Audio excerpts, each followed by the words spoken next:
ప్రియమైన శాంతి టీవీ ప్రేక్షకులకు దేవుని యందు ఆసక్తి కలిగి దైవాసక్తితో దేవుని వాక్యాన్ని వీక్షిస్తున్నటువంటి ప్రతి సహోదరికి సహోదరునకు స్నేహితులకు మిత్రులకు బంధువులకు అందరికీ ప్రభు అయిన యేసుక్రీస్తు నామములో నా హృదయపూర్వక వందనాలు శుభములు తెలియజేసుకుంటున్నాను. మరి ఈ కార్యక్రమం మనందరికీ దీవెనకరముగాను దేవునికి మహిమకరముగాను ఉండులాగున దైవ సహాయం కొరకు దేవుని సన్నిధిలోనికి వెళ్దాం.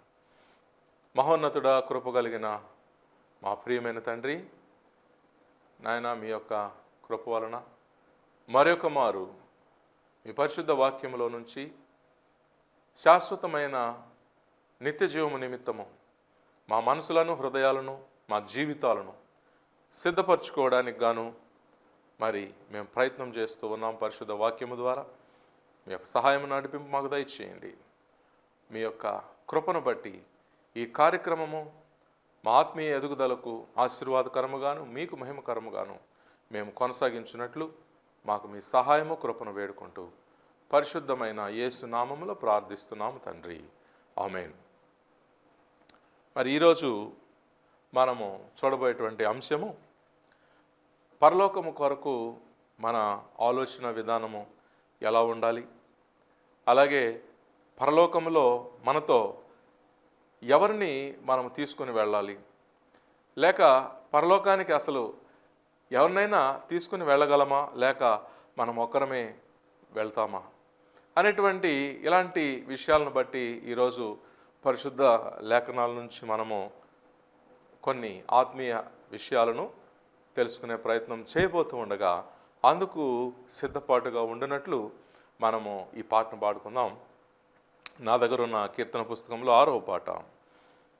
మహిమరాజు సన్నిధిన్ మకుటధారులై నిత్య జీవ శాంతిలో నిలచియుందుము. మహిమరాజు సన్నిధిన్ మకుటధారులై నిత్య జీవ శాంతిలో నిలచియుందుము. హల్లెలూయా పాట పాడెదము, హల్లెలూయా పాట పాడెదము, పాడెదము పాడెదము హల్లెలూయా పాట. మహిమరాజు సన్నిధిన్ మకుటధారులై నిత్య జీవ శాంతిలో నిలచియుందుము. శాంతినాథుడేసుని సముఖమందున సంతసమే నిత్యము చింతలేదుగా. శాంతినాథుడేసుని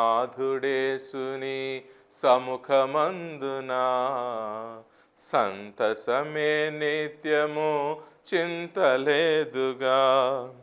హల్లెలూయా పాట పాడెదము, హల్లెలూయా పాట పాడెదము, పాడెదము పాడెదము హల్లెలూయా పాట.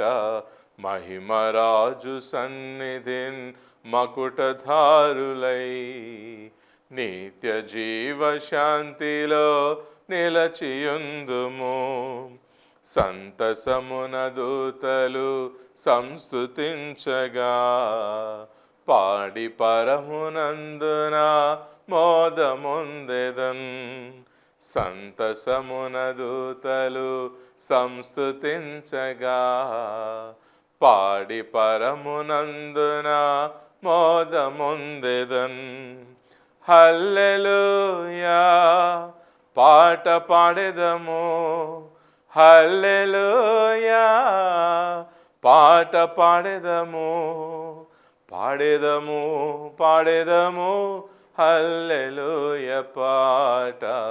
మహిమరాజు సన్నిధిన్ మకుటధారులై నిత్య జీవ శాంతిలో నిలచియుందుము. మరి మహిమరాజు సన్నిధిలో మకుటధారులమై నిత్య జీవాన్ని మనం స్వతంత్రించుకోవాలటువంటి ఈ ఆలోచన, ఈ భావము ఈ పాట ద్వారా మనం చూడడం జరిగింది. మరి ఎందుకు ఈ ఆలోచన మనం చేయాల్సింది అంటే, ప్రతి మానవుడికి కూడా ముఖ్యమైనటువంటి అంశం ఏమిటంటే మరణం. మరణం అనేటువంటిది సిద్ధపాటు కలిగి కొంతమంది జీవిస్తున్నారు. మరణము కొరకు సిద్ధపాటు లేకుండా అనేకులు జీవిస్తూ ఉన్నారు. మరణము కొరకు రెండు రకాలైనటువంటి సిద్ధపాట్లు ఉన్నాయి. ఒకటి, మరణం అనేటువంటిది కాళ్ళు చేతులు ఆరోగ్యంగా ఉంటూ పనులు చేసుకుంటూ ఆయుష్ తీరిపోయి సహజంగా మరణించాలన్నటువంటి ఉద్దేశంతో ఆరోగ్యాన్ని ఎల్లవేళలా జాగ్రత్తగా కాపాడుకుంటూ ఆ విధంగా సహజ మరణం కొరకు సిద్ధపాటు ఒకటి. రెండోది, మరణం కొరకు సిద్ధపాటు గురించి మనం ఆలోచిస్తూ ఉంటే, మరణము తరువాత మనం శరీరాన్ని విడిచి ఆత్మగా ఎక్కడికి పోబోతున్నాం, ఎక్కడ ఉండబోతూ ఉన్నాం అనేటువంటి మరణము తర్వాత వెళ్ళాల్సిన చోటు గురించి, మరణం అనేది డెడ్ లైన్. మరణము తరువాత శరీరంలో మనం ఉండే అవకాశం లేదు. కాబట్టి శరీరాన్ని వదిలిపెడితే మనము ఎలాంటి చోటిలో ఉండాల్సి వస్తుంది, ఎక్కడికి వెళ్ళాల్సి వస్తుంది అనేటువంటి మరణము గురించినటువంటి ఈ సిద్ధపాటు. కాబట్టి నేను మరణములోపు ఎలా జీవిస్తే, నాకు మరణం సంభవిస్తే నేను అనుకుంటున్నటువంటి ఆ పలానా చోటుకే నేను వెళ్ళగలను అంటూ దాని కొరకైన సిద్ధపాటు జీవితం. మరి ఈ యొక్క ఆలోచనలు తలంపులన్నీ కూడా మరి మనకు వస్తున్నాయి అంటే, ప్రభు అయిన యేసు ఆయన మరణము తరువాత జీవితాన్ని గురించి ఆయన బోధించారు. కాబట్టి లూకా సువార్త 16వ అధ్యాయము 9వ వచనంను చదివి వినిపిస్తానండి. అన్యాయపు సిరి వలన మీకు స్నేహితులను సంపాదించుకునుడి, ఎందుకనగా ఆ సిరి మిమ్మును వదిలిపోనప్పుడు వారు నిత్యమైన నివాసములలో మిమ్మును చేర్చుకుందరని మీతో చెప్పుచున్నాను. ఇక్కడ ప్రభు అంటున్నాడు, నిత్యమైన నివాసములలో మనల్ని వెల్కమ్ చేయడానికి మనం కొందరిని సంపాదించుకోవాలంట. కాబట్టి నిత్యమైనటువంటి నివాసములు ఉన్నాయి. అవి ఇప్పుడు మనం చూడగలిగేవి కావు. మరి భూమి మీద మనము ఎంత కోట్లు లేక వేల కోట్లు వెచ్చించైనా సరే, ఎటువంటి నివాసాన్ని మనం సంపాదించుకున్నా మరణములో మనము ఆ నివాసమును వదిలిపెట్టి పోవాల్సిందే తప్ప వేరొక మార్గము లేదు. మరి అలాంటప్పుడు భూమి మీద మనము ఏ నివాసమును సంపాదించుకున్నప్పటికీ ఏ నివాసము కూడా శాశ్వతమైన నివాసము కాదు. అందుకే ప్రభు అంటున్నారు, యోహాను సువార్త 14వ అధ్యాయము 2వ వచనం, నా తండ్రి ఇంట అనేక నివాసములు కలవు, లేని ఎడల మీతో చెప్పుదును, మీకు స్థలము సిద్ధపరచ వెళ్ళుచున్నాను. నేను వెళ్ళి మీకు స్థలము సిద్ధపరిచిన ఎడల నేనుండు స్థలములో మీరును ఉండులాగున మరలా వచ్చి నా యొద్ద ఉండుటకు మిమ్మను తీసుకొని పోవుదును. కాబట్టి యేసు ప్రభు ఉండే స్థలం ఏదైతే ఉందో అది నిత్యమైన నివాసం. ఆ నిత్యమైన నివాసములోనికి అనేకులు ఇప్పటికే అర్హత సంపాదించిన వాళ్ళు ఉన్నారు. కాబట్టి మనము భూమి మీద సంపాదించేటువంటి ధనములో కొంత భాగాన్ని నిత్యమైన నివాసములో చోటు కొరకు వినియోగించుకోవాలి. దేవుడు మనకిచ్చిన ఆరోగ్యములో కొంత భాగాన్ని నిత్యమైన నివాసములో చోటు కొరకు వినియోగించాలి. దేవుడు మనకిచ్చినటువంటి ఆరోగ్యము ద్వారా ఉత్పన్నమైనటువంటి శక్తిలో కొంత భాగాన్ని ఖచ్చితంగా మనం మరణిస్తే మన ఆత్మ పరమందున్నటువంటి ఆ నిత్యమైనటువంటి నివాసములలోనికి వెళ్ళడానికి మనము అర్హత సంపాదించడానికి వినియోగించాలి. ఇది జ్ఞానము. మరి మరణము తర్వాతి జీవితాన్ని పరిశుద్ధ గ్రంథము మనకు తెలియజేస్తూ ఉందండి. మనం ఒక యేసు ప్రభు చెప్పిన ఒక ఉపమానాన్ని కూడా ఈ సందర్భంలో మనం చూడవచ్చు. లూకా సువార్త 16వ అధ్యాయం 19వ వచనం, ధనవంతుడు ఒకడు ఉండెను, అతడు ఊదారంగు బట్టలను సన్నపు నారవస్త్రమును ధరించుకొని ప్రతిదినము బహుగా సుఖపడుచుండువాడు. లాజరు అని ఒక దరిద్రుడు ఉండెను, వాడు కురుపులతో నిండిన వాడై ధనవంతుని ఇంటి వాకిట పడి ఉండి అతని బల్ల మీద ఉండి పడేటువంటి ఆ రొట్టె ముక్కలతో ఆకలి తీర్చుకొన గోరెను.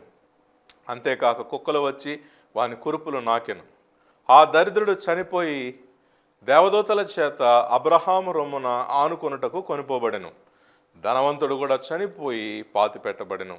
అప్పుడు అతడు పాతాళములో బాధపడుచు కన్నులెత్తి దూరము నుండి అబ్రహామును అతని రొమ్మున ఆనుకొని ఉన్న లాజరును చూచి, తండ్రివైన అబ్రహామా, నాయందు కనికరపడి తన వ్రేలికొనను నీళ్లలో ముంచి నా నాలుకను చల్లార్చుటకు లాజరును పంపుము.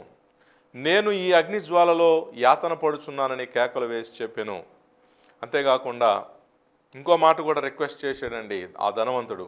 అప్పుడు అతడు, తండ్రి, అలాగైతే నాకు 5 సహోదరులు ఉన్నారు, వారును ఈ వేదనకరమైన స్థలమునకు రాకుండా వారికి సాక్ష్యం ఇచ్చుటకై నా తండ్రి ఇంటికి వానిని పంపవలను, అంటే లాజరును పంపవలనని నిన్ను వేడుకొనుచున్నాను అని.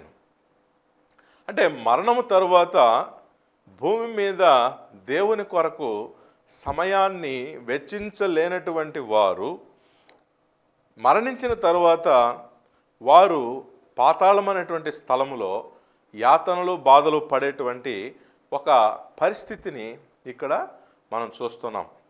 ఇక్కడ చెప్పబడినటువంటి ధనవంతుడు అతను ఏనాడు కూడా దేవుని కొరకు ఏమీ కేటాయించిన వాడు కాదు, ఏమీ వెచ్చించిన వాడు కానే కాదు. ఇతను దేవుడిచ్చినటువంటి అది ధనము కావచ్చు, ఆరోగ్యము కావచ్చు, శక్తి కావచ్చు, సమయం కావచ్చు, మరి అది ఏదైనా సరే దానిని కేవలం తన బహుసుఖాల కొరకు మాత్రమే వినియోగించినవాడు.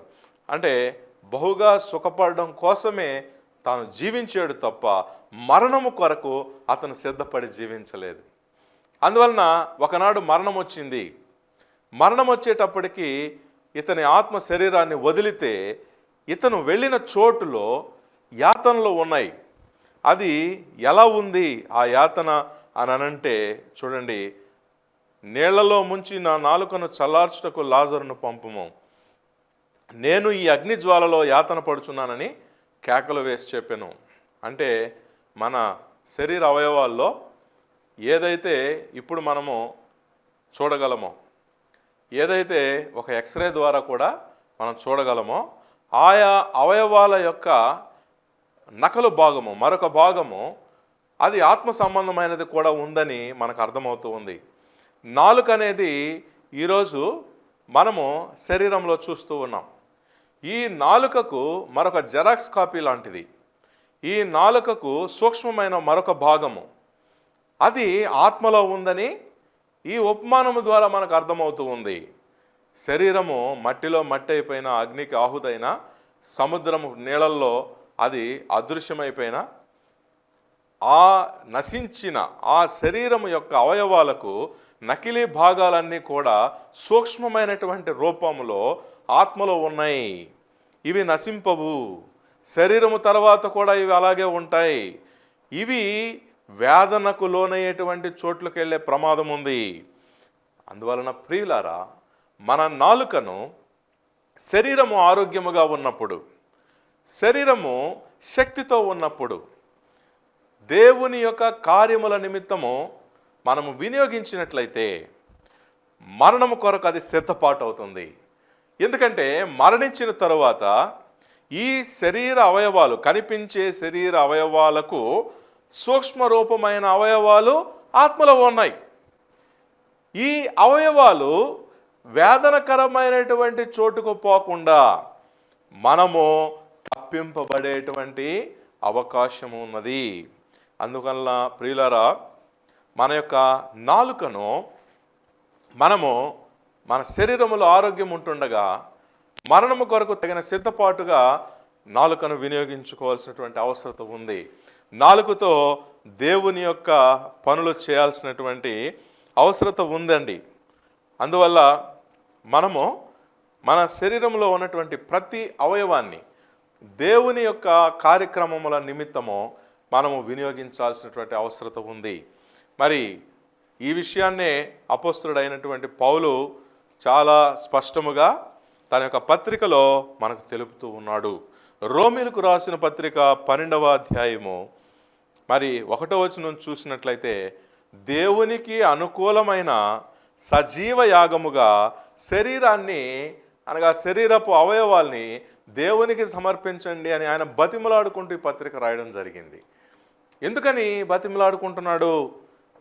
ఎందుకో కనిపించే ఈ శరీర అవయవాలను దైవ కార్యక్రమాల కొరకు సజీవ యాగముగా సమర్పించమంటున్నాడు అని మనం ఆలోచిస్తే, యేసు ప్రభువు చెప్పినటువంటి ఉపమానంలో మనకు అర్థమవుతున్నది ఏమిటి అంటే, కనిపించే శరీర అవయవానికి ఒక నకలుగా, ఒక జెరాక్స్గా, ఒక సూక్ష్మ రూపమైనటువంటి అవయవము ఆత్మలో కూడా ఉన్నది. అది నశింపుకు లోనయ్యేది కాదు. మరణములో నశించేది కేవలము దృశ్యమైన శరీర భాగాలే. అదృశ్యమైన ఆత్మ కానీ, అదృశ్యమైన ఆత్మ భాగాలు ఏవి కానీ అవి నశింపుకు లోను కావండి. మరి అవి ఆనందముగా, సంతోషముగా, మంచి స్థలములో, ఆనందకరమైన, సంతోషకరమైన స్థలములో ఉండాలి అంటే, ఇప్పుడు మనకు ఆరోగ్యం ఉండగా మనము ఖచ్చితముగా మరణము కొరకు సిద్ధపాటును గురించిన జాగ్రత్త కలిగిన వారమై ఉండాలి. అందుకే పేతురు రాసిన మొదటి పత్రిక 2వ అధ్యాయము 9వ వచనం, అయితే మీరు చీకటిలో నుండి ఆశ్చర్యకరమైన తన వెలుగులోనికి మిమ్మును పిలిచిన వాని గుణాతిశయములను ప్రచురము చేయ నిమిత్తము ఏర్పరచబడిన వంశమును, రాజులైన యాజక సమూహమును, పరిశుద్ధ జనమును, దేవుని సొత్తైన ప్రజలునై ఉన్నారు.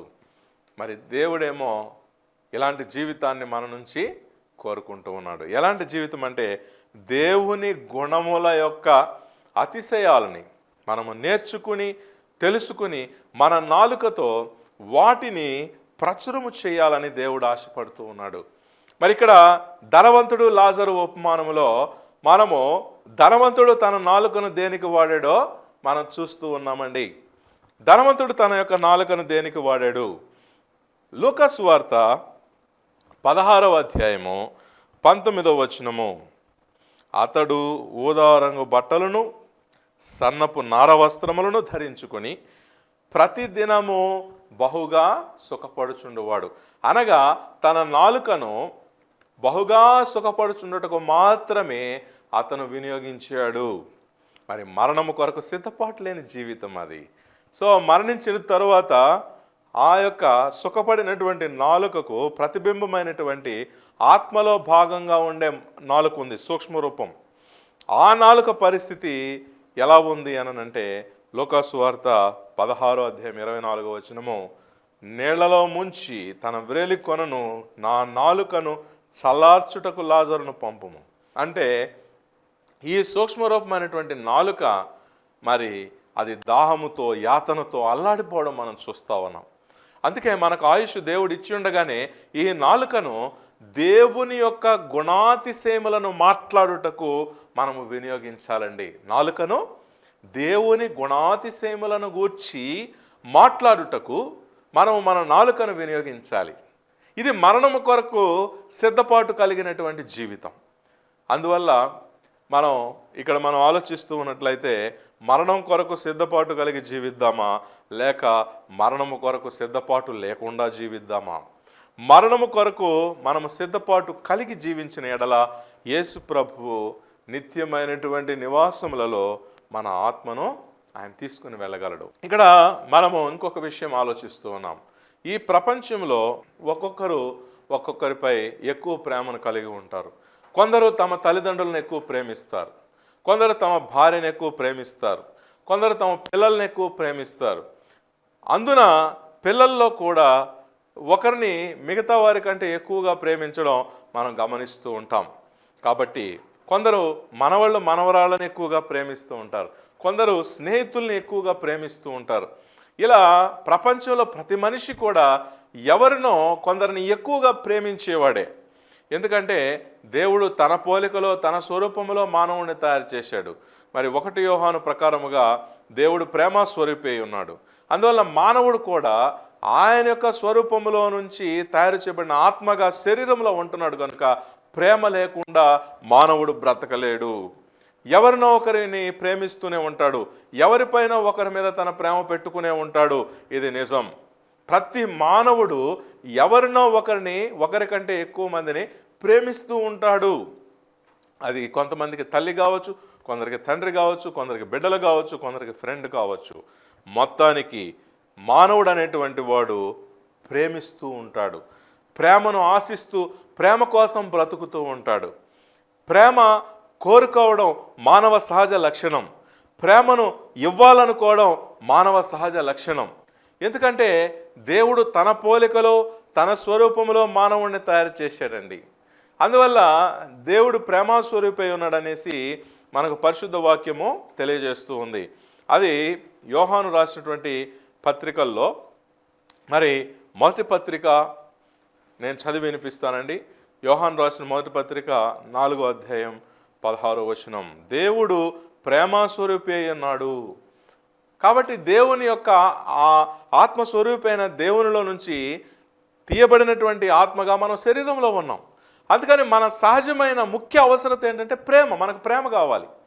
అలాగే మనము ప్రేమను అందించుటకు ఆశపడుతూ దాని కొరకే మానవులు జీవిస్తూ ఉంటారు.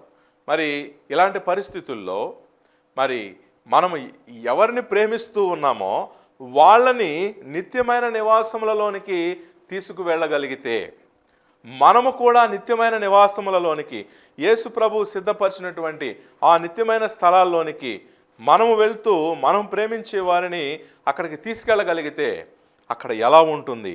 ప్రకటన గ్రంథము 7వ అధ్యాయంలో 14వ వచనం నుంచి, నేను అయా నీకే తెలియననగా అతడు ఇలాగు నాతో చెప్పాను, వీరు మా శ్రమల నుండి వచ్చిన వారు, గొర్రెపిల్ల రక్తములో తమ వస్త్రములను ఉదుక్కొని వాటిని తెలుపు చేసుకునిరి. అందువలన వారు దేవుని సింహాసనం ఎదుట ఉండి రాత్రింబగళ్ళు ఆయన ఆలయములో ఆయనను సేవించుచున్నారు. సింహాసనాసీనుడైన వాడు తానే తన గుడారము వారి మీద కప్పును. వారికి ఇక మీదట ఆకలి అయినను దాహమైనను ఉండదు. సూర్యుని ఎండ అయినను ఏ వడగాలి అయినను వారికి తగులదు. ఏలైనగా సింహాసనం మధ్య మందుండు గొర్రె పిల్లవారికి కాపరి అయి జీవజలముల బుగ్గల యొద్దకు వారిని నడిపించును. దేవుడే వారి కన్నుల నుండి ప్రతి బాష్ప బిందువును తుడిచివేయును. యేసు ప్రభు సిద్ధపరిచిన నిత్య నివాసములు ఇలా ఉంటాయండి. అక్కడ ఆకలి లేదు, దప్పిక లేదు. దేవుడే తన గుడారాన్ని మన మీద కప్పే అవకాశం ఉంది. అలాగే సూర్యుని ఎండ కానీ వడగాలి కానీ తగిలే అవకాశం లేదు. అలాగే యేసు ప్రభు జీవజలముల బుగ్గల యొద్ద మనల్ని నడిపిస్తూ ఆయన యొక్క సహవాసమును మనకు దయచేస్తాడు. ఇక్కడ మనము ప్రేమించే వారము మరణము తర్వాత చేరుకోవాలి అంటే నేడు ఇప్పుడు మనము జీవిస్తున్నటువంటి ఈ జీవితంలో దేవుడు మనకిచ్చిన ఈ దృశ్యమైన శరీర అవయవాలని దైవ కార్యక్రమముల కొరకు మనము వినియోగించాలి. దేవుని సేవ కొరకు మనం వినియోగించాలి. మరి ఈ కార్యక్రమాలు మనం ఏమీ చేయకుండా మరణము కొరకు మనము సిద్ధపాటు లేకుండా జీవించినట్లయితే ఇక్కడ ఉండేటువంటి ప్రమాదం ఏమిటి అంటే, ధనవంతుడు భూమి మీద జీవించినటువంటి కాలంలో మాత్రము తన అవయవాలకు బహుగా సుఖాలను అందించాడు. కానీ తన శరీర అవయవాలతో ఏ మాత్రము కూడా దేవుని కార్యక్రమముల కొరకు ఏ శ్రమను ఆయన అనుభవించలేదు గనుక ఆయన శరీర అవయవాలకి నకలుగా ఉన్న సూక్ష్మ అవయవాలు ఏవైతే ఆయన ఆత్మలో ఉన్నాయో అవి బహు ప్రయాసముతోనూ వేదనతోనూ యాతనతోనూ దుఃఖముతోనూ నిండినటువంటి స్థలములోనికి వెళ్ళి ఆయన సూక్ష్మమైనటువంటి అవయవాలు ఏవైతే తన ఆత్మలో ఉన్నాయో వాటితో బాధలు అనుభవిస్తూ ఉన్నాడు. ఇటువంటి జీవితం మనకు కావాలా?